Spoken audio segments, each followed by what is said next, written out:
Well, you aren't imagining Zoom fatigue. Apparently, video conferencing can impact our overall health from our hearts to our heads. Who'd have thunk? Fox Medical Team reporter Beth Galvin joins us live. Beth, we're tired of being tired, but tell us, what is Zoom fatigue exactly?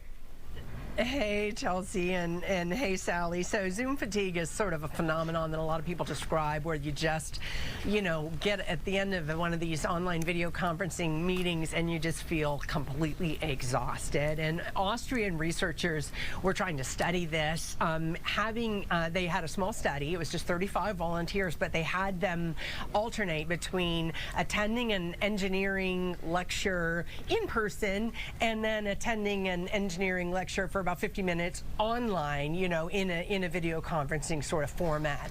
And they had, they tracked their brain activity, they tracked their heart rhythm, and they had them fill out surveys about how they were feeling and, just in general how they were doing. And they found that the folks who watch or listen to the talk online on the video conferencing were much more likely to find themselves fatigued, gradually more and more tired during the lecture. And also to have, more difficulty paying attention with, their brain kind of wandering.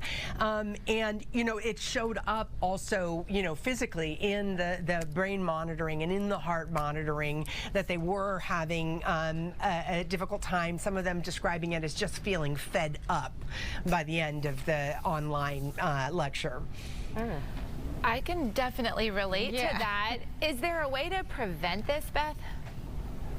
So there's a couple of things that you can do, and there's a couple of things, that are probably fatiguing us. It may be looking at ourselves. It may be trying to pay attention and keep eye contact, on this screen, not being able to get up and move around. So if at all possible, maybe trying to meet in person at least part of the time, or else juggling meetings and spreading them out a little bit. So it's not back-to-back Zoom meetings that you're having. So you have some time to get up, to move around, because that's a real restriction too, and that can wear you out, not being able to move away from the computer. So all of those things may be able to help you, especially sort of the getting up and moving around. And if at all possible, if your boss will let you, sometimes turning off the camera and just listening so that you don't have to maintain that eye contact. You don't have to constantly see yourself coming up in the box. Would how often you do these Zoom meetings, would that also play a role in this?